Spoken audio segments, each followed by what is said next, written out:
സ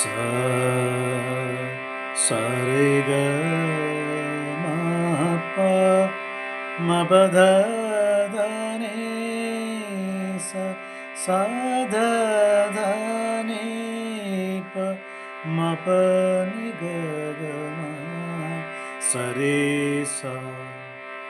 രാഗ ദർബാരി. ഈ രാഗം ടാൻസനാണ് അക്ബറിൻ്റെ കൊട്ടാരത്തിൽ ആദ്യമായി പരിചയപ്പെടുത്തുന്നത്.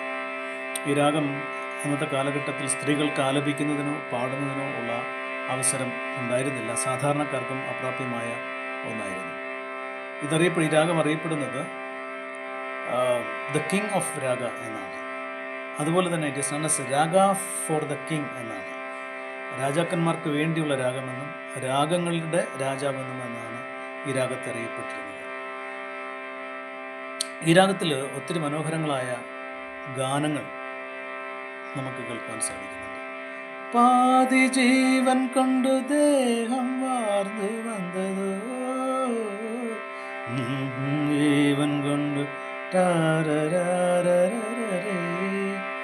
രജതരേഖകൾ തൊടുകുറി ചാർത്തി രജനീഗന്ധികൾ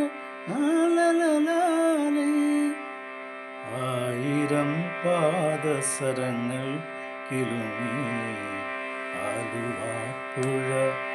അതുപോലെ രാധേ പറഞ്ഞാലും വനമാലയ്ക്കോ പീലിത്തിരുമുടിക്കോ ഏറെ ഭംഗി. ചൊവ്വല്ലൂർ കൃഷ്ണൻകുട്ടി എഴുതി ജയൻ സംഗീതം നൽകി മനോഹരമായ ഒരു ഗാനമാണ്.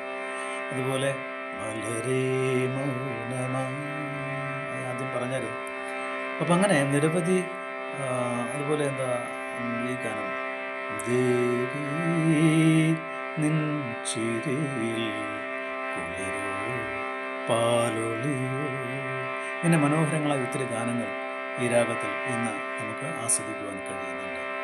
ഡിപ്രഷനുള്ളവർക്കും സ്ലീപ്ലെസ് നൈറ്റ് ഉള്ളവർക്കും ആങ്സൈറ്റി ഉള്ളവർക്കും ഈ രാഗം കേൾക്കുന്നത് നല്ലതാണെന്ന് മ്യൂസിക്കോളജിസ്റ്റുകൾ സാക്ഷ്യപ്പെടുത്തിയിട്ടുണ്ട്. അതുകൊണ്ട് സമയം കിട്ടുമ്പോൾ ഈ രാഗം ശ്രദ്ധിക്കാം. നോക്കുക രാഗ ദർബാരി.